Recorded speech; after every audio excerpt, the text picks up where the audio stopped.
Hay un Midrash que lo trae el Ramá en su libro Torat Haolá, que un filósofo Aflatón llegó a Jerusalén después de la destrucción del Bet HaMikdash y vio al profeta Irmías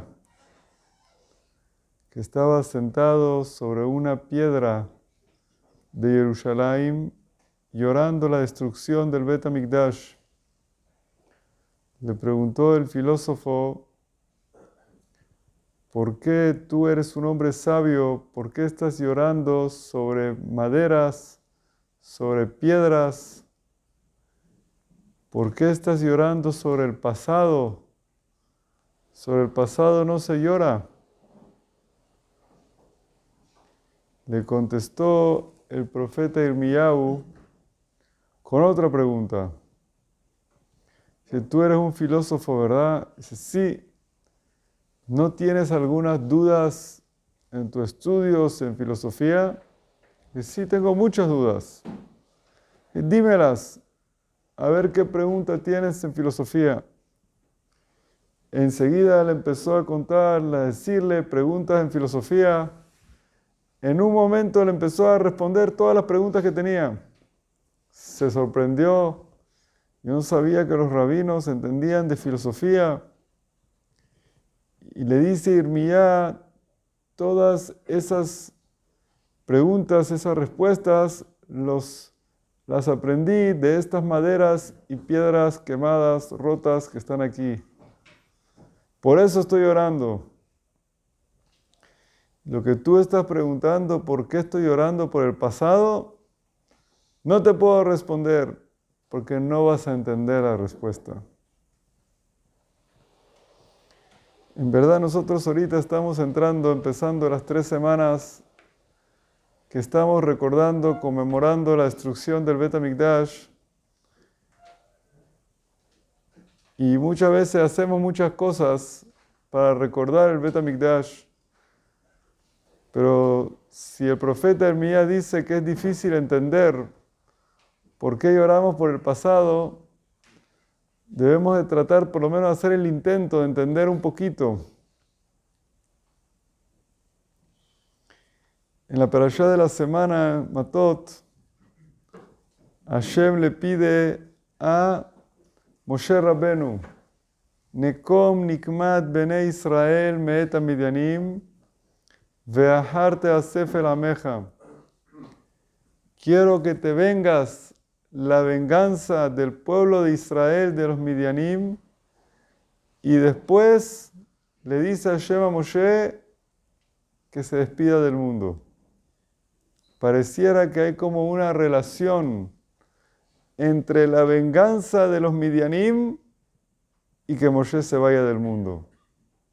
Sabemos que cada palabra escrita en la Torá está medida, es exacta, no hay una palabra de más. ¿Qué relación tiene una con la otra? ¿Por qué tiene que vengarse de los Midianim antes de irse del mundo? Y cuando hacen la venganza de Midian, sabemos, menciona el pasuk y dice, Ved Bilam ben Beor haregu beharev. Mataron a Bilam. Era un tema importante en esa guerra, cómo mataron a Bilam. Y sabemos que está relacionado la muerte de Bilam con la de Moshe. Si vamos un poquito más a fondo, la Torá dice, Lokam Naví od be Israel que Moshe. No hubo un profeta en el pueblo de Israel como Moshe. ¿Por qué dice no hubo un profeta en el pueblo de Israel como Moshe? Se entiende, en el pueblo de Israel no hubo, pero en los Goim sí hubo.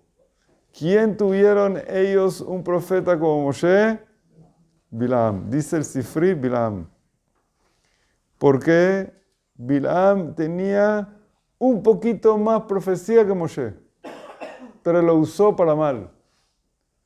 Porque Hashem hace un equilibrio entre las fuerzas positivas y negativas.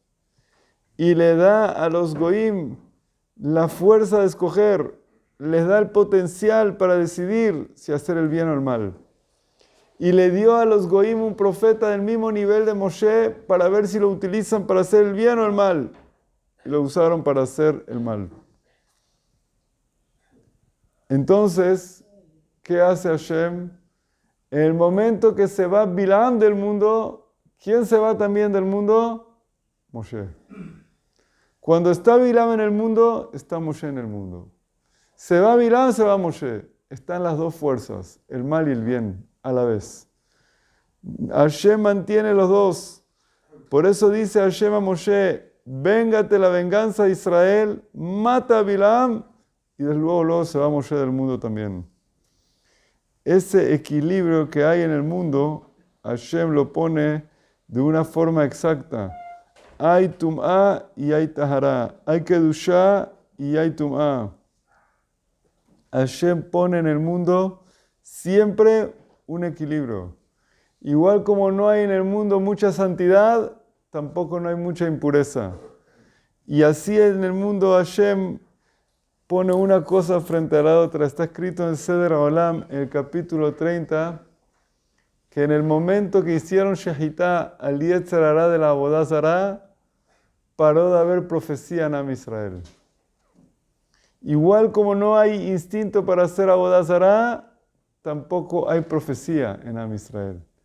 Uno va frente al otro, dice el Gaón mi Vilna, que los profetas existieron siempre y cuando había también instinto de hacer idolatría. En el momento que ya no había instinto por idolatría, cuando hicieron Shehitá, Yetzer Hará, Abodá Zará, también se acabó el Yetzer Hará, la Nebuá, como dice la Gemara en Yomá Samachtet. Pero eso, ¿por qué viene? Viene porque Hashem hizo en el mundo uno frente al otro, una fuerza frente a la otra. Por eso siempre van a ver, si hacemos un restaurante kasher, va a haber un restaurante taref más barato y más rico. ¿Por qué tiene que haber un Yetzer Hará? Nunca va a haber igual siempre. Nunca va a haber el kasher más barato y más rico que el taref. Para que haya una prueba para las personas, si no todo el mundo va a ser kasher. Entonces, ¿qué pasa? Dijeron Jajamim, el que se pone de luto por Jerusalén va a tener el mérito de ver la alegría de la construcción del Bet HaMikdash. Igual como tú sentiste el dolor y el vacío de Jerusalén, vas a ver la construcción del Bet HaMikdash. Irmía, el profeta, le dice al filósofo, tú quieres saber de que el mismo peso que tenía la santidad del Bet HaMikdash, igual como aquí había mucha espiritualidad, gracias a que esto existía, había también mucha filosofía en el mundo, mucha sabiduría, mucho conocimiento. Al destruirse esto, se destruyó mucho conocimiento del mundo, mucha sabiduría del mundo. Se perdió el mundo entero mucho conocimiento por destruirse estas maderas y estas piedras que tú destruidas aquí. No nada más perdió el judaísmo, perdió el mundo entero esta destrucción de este templo. Por eso le dice, no lo vas a entender nunca, pero el que perdió aquí fueron ustedes también, todos perdimos aquí mucho. La destrucción del Bet HaMikdash es una destrucción muy grande. El estar de luto, el sentir el vacío del Bet HaMikdash, el sentir el dolor del Bet HaMikdash, nos va a dar el mérito de poder también sentir la construcción y sentir el binyan. Uno frente al otro, el peso, hay ese equilibrio de poder sentir también la construcción.